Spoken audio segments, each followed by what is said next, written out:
Imagine this, Habs fans another big-name trade rumor, and once again, the Toronto Maple Leafs are sniffing around one of our top defensemen.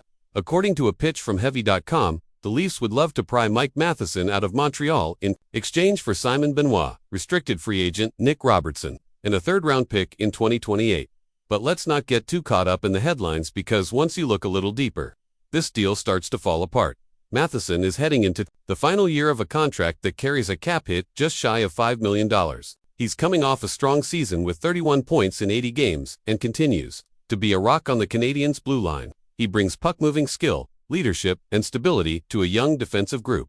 And in a city like Montreal, where defensive consistency is gold, Matheson is more than just a number on a spreadsheet. Toronto, on the other hand, doesn't really have the cap room to make this deal work. They'd be taking on over $3.5 million in extra salary in a year when they're already scraping the ceiling. That's not just a squeeze, it's a cap crunch that would force GM Brad Treliving to shuffle even more pieces just to stay compliant. All that for a player they arguably don't need.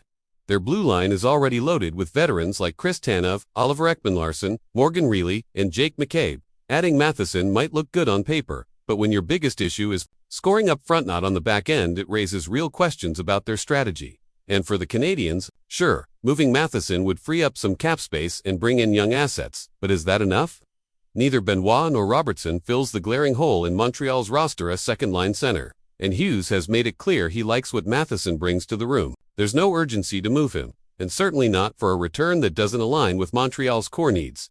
At the end of the day, this proposed deal feels like a mismatch on both sides. Toronto's trying to force a fit, and Montreal simply doesn't benefit in the way they should. So Habs fans, rest easy for now. Matheson isn't going anywhere unless the return truly moves the needle. Go Ha!